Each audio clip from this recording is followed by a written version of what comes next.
So good morning everyone. 5 AM crack prelims series में आप सभी का स्वागत है। सो आज 18 अगस्त है। Daily prelims current affairs to the point. So this session is presented by me. My name is Saurabh Pandey. अगर आप IAS एग्ज़ाम की तैयारी कर रहे हैं तो आप अनअकैडमी से जुड़ सकते हैं। You can go for iconic subscription.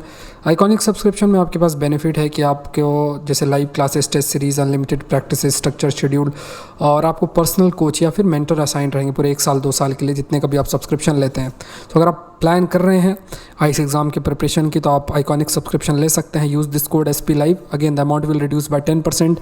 यहाँ पे EMI ऑप्शंस भी आपके पास अवेलेबल है पूरे 1 साल और 2 साल के लिए। जितने भी मेरे कोर्सेस हैं वो आपके लिए फ्री होंगे और 80+ टॉप एजुकेटर के कोर्सेज भी आपके लिए फ्री होंगे।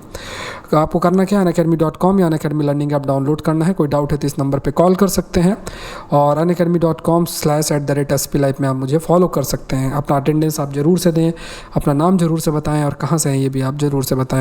सो पहला टॉपिक देखते हैं 180 फीट बेली ब्रिज।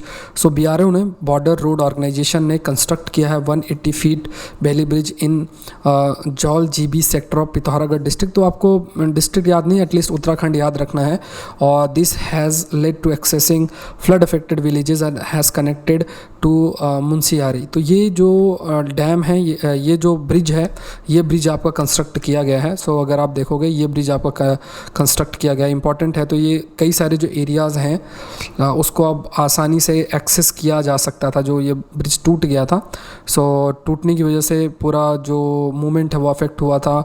लोग जो सुविधाएं हैं, बेसिक सुविधाएं से वंचित थे और मूवमेंट भी काफ़ी अफेक्ट हुआ था। तो इस ब्रिज को कंस्ट्रक्ट किया गया। तो रिसेंटली इस ब्रिज को कंस्ट्रक्ट किया गया है और इसका नाम आप याद रखो, बेली ब्रिज। तो कहाँ लोकेटेड है? उत्तराखंड के पिथौरागढ़ डिस्ट्रिक्ट में। नेक्स्ट देखते हैं world's tallest pier bridge. So Indian railway ने कंस्ट्रक्ट किया है, कंस्ट्रक्ट कर रही है world's tallest pier bridge in Manipur. तो ये मणिपुर में आपका कंस्ट्रक्ट किया जा रहा है। कितने मीटर का है ये याद नहीं रखना है, लेकिन आपको ये ज़रूर से याद रखना है किस रिवर पे है। तो रिवर इजाई नियर नोनी ना है ना, वो वहाँ पे ये लोकेटेड है। सो ये मणिपुर में ही रिवर बहती है और it will Sarpass the existing record. जो पहले का जो सबसे टॉलेस्ट ब्रिज है वो यूरोप का है, रिजिका और वियाडक्ट मॉन्टेनेग्रो में ये है। सो अब बेसिकली ये ब्रिज हो जाएगा एक बार ये कंस्ट्रक्शन पूरा होगा। ये वर्ल्ड का टॉलेस्ट पियर्स ब्रिज आपका हो जाएगा। सेकेंड है increased use of fly ash. Fly ash क्या होता है? जैसे मान लो कोल की बर्निंग अगर आप करते हो, सो जो आपका रेसिड्यू बचता है उसको हम फ्लाई ऐश कह सकते हैं। उसका काफ़ी अधिक उपयोग है। अगर उसे सही से उपयोग नहीं करते तो उससे एयर पॉल्यूशन भी हो सकता है, वाटर पॉल्यूशन भी हो सकता है। तो उसको उपयोग को बढ़ाया जाए। So national thermal power corporation NTPC ने डेवलप किया है infrastructure Rihand project in Uttar Pradesh to transport fly ash in bulk to cement plants at a cheaper cost. तो ये प्रयास किया गया है रिहांद प्रोजेक्ट के तहत।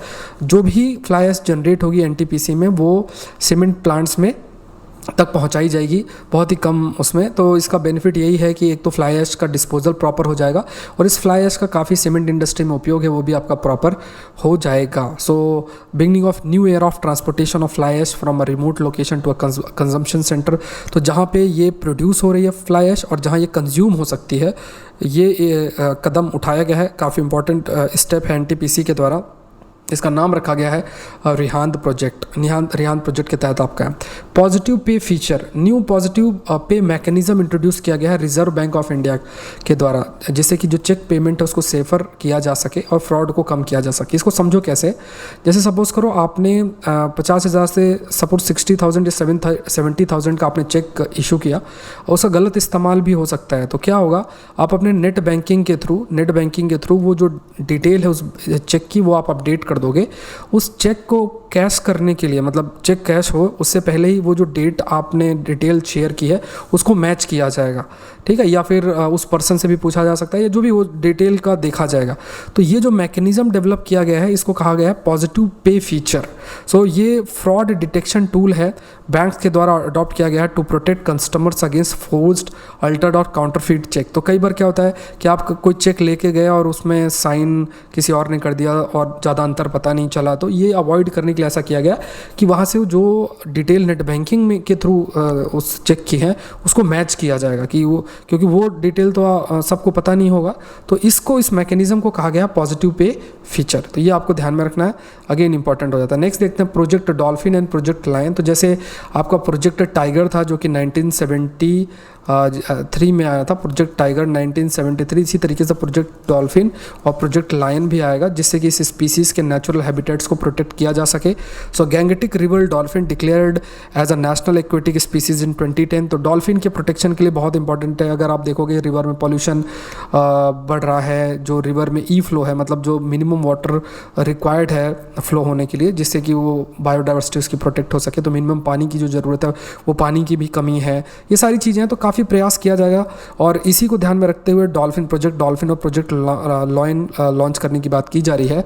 डॉल्फिन कई सारे स्टेट्स में हैं, जैसे Assam, Bihar, Jharkhand, Madhya Pradesh, Rajasthan, Uttar Pradesh, waste Bengal.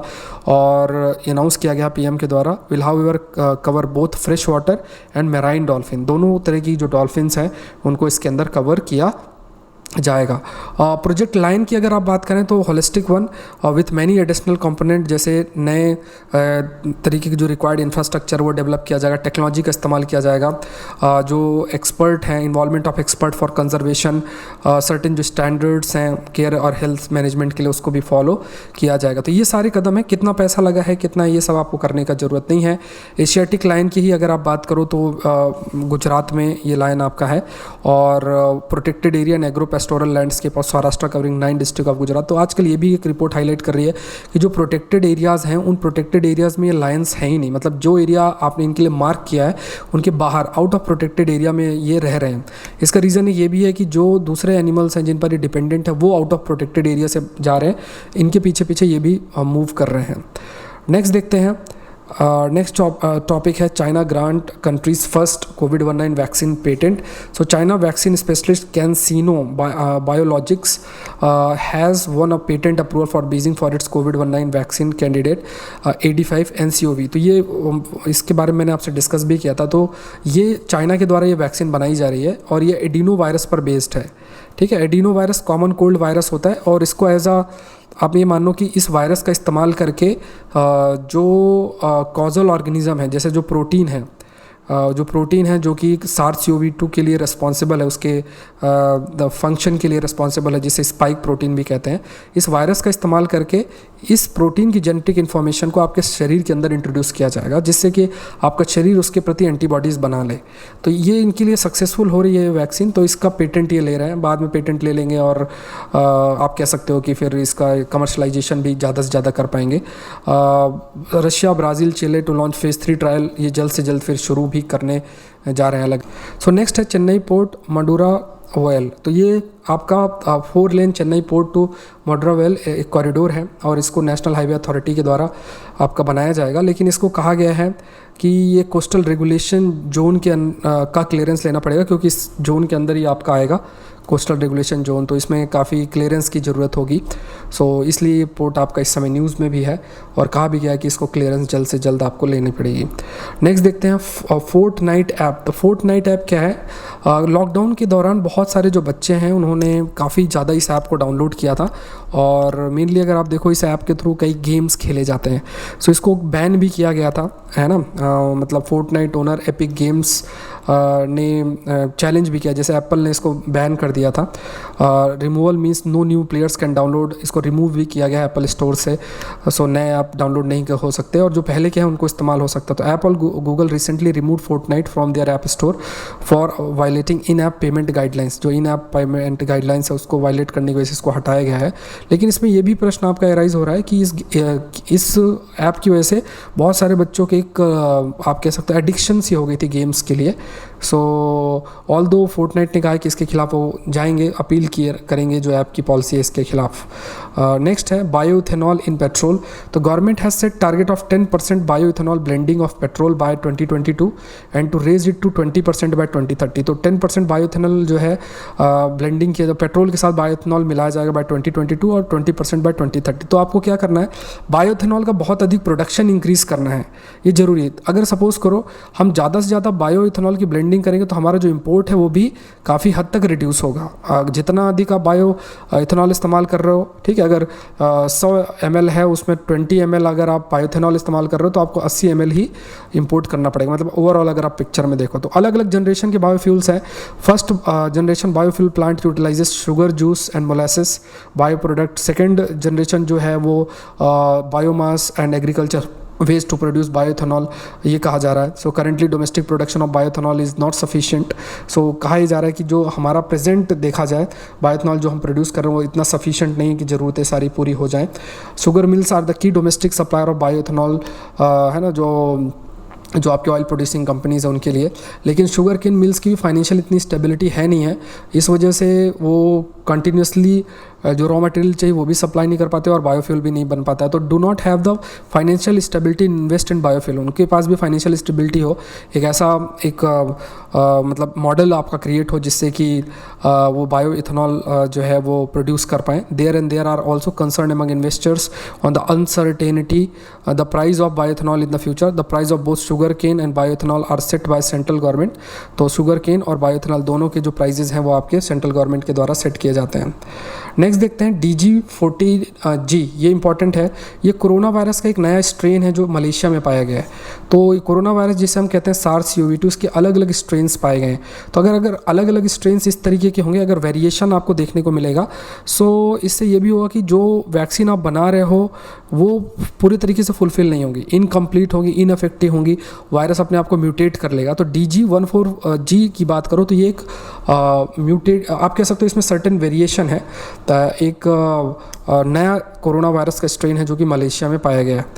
F-16 jet तो ताइवान ने ऑर्डर किया है to buy 66 latest model F-16 jet. ये आपका USA और से मे बी जिसे लॉकहीड मार्टिन से बाय करेंगे। तो जो टेंशन ग्रो हो रहा है USA और चाइना के बीच में, इस बीच में F-16 बाय करना एक इम्पॉर्टेंट मैसेज दे देता है। और ताइवान चाइना से अलग भी होना चाहता है और इस चीज़ का फ़ायदा USA भी अपने फेवर में उठा सकता है। तो ये बस इतनी बात ही आपको याद रखनी है।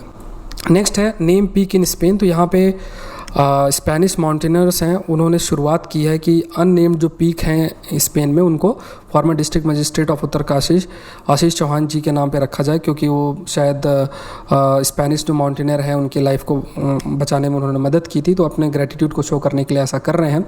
सो अलग अलग ऐसे नाम रखे जाएंगे वाया मतलब जो आशीष चौहान है उनके नाम पे ये पीक्स आपकी रखी जाएंगी। और the Indian administrative service officer share that the peak will be named magistrate point tip and path leading to the peak will be named as via Ashish. इस टाइप से नाम रखा जा रहा है। नेक्स्ट है quality control lab for sea food product. तो ये पोरबंदर गुजरात में सेट की जा रही है। State of art quality control laboratory for sea food export. ये है marine product export development authority MPEDA has opened a quality control laboratory in coastal city of Porbandar. So Porbandar Gujarat में ये सेट किया जाएगा। ठीक है, तो ये आपको ध्यान में रखना है कि रिसेंटली ये लैब आपकी कहाँ सेट की गई है।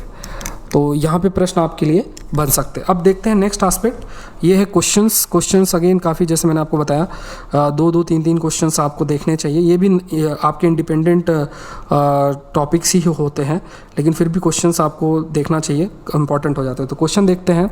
क्वेश्चन है आपका पहला क्वेश्चन है choose incorrect about Parsi new year also known as Navroz और Navroz. It is celebrated to mark the beginning of Iranian calendar. Navroz fall in the month of August according to Gregorian calendar. Navroz is celebrated in March globally. However in India the Sahan's Shadi calendar is followed that doesn't account for leap years. Hence Nowruz arrives 200 days later in August। और फिर आपका है none of the above। तो ये incorrect मतलब सारे ही correct है, आपको ध्यान में रखना है। नेक्स्ट देखते हैं। नेक्स्ट क्वेश्चन है आपका choose incorrect about Malayalam new year. The first day in Chingam month is considered as New Year Day as per the Malayalam calendar. This is also known as Puthu Vasam. Some people also celebrate the Malayalam New Year on the first day of the month of Medam और none of the। तो ये सारे statements आपको idea होना चाहिए। अगर आपसे पूछे मलयालम है तो यही स्टेटमेंट्स आपको याद होने चाहिए। तो ईजिली आप मतलब कोई पूछ ले कि मलयालम न्यू ईयर के बारे में कोई स्टेटमेंट, तो आपको आइडिया होना चाहिए। ठीक है, तो इनकरेक्ट कोई भी नहीं है, सारे करेक्ट है।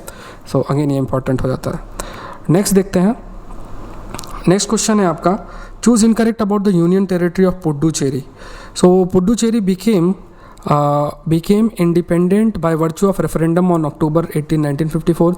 The Treaty of Cession signed between French and Indian government was ratified by the French Parliament on August 16, 1962. Referendum was taken on October 18, 1954 on whether to remain in the French regime or to merge with the Indian Union. तो ये सारे statements आपके सही हैं. So answer होगा D. सो आज के लिए इतना ही. आई होप ये सेशन आपके लिए हेल्पफुल रहा होगा. आप लाइक बटन जरूर से प्रेस करें. अनअकैडमी से जुड़ने के लिए use this code that is SPLIV.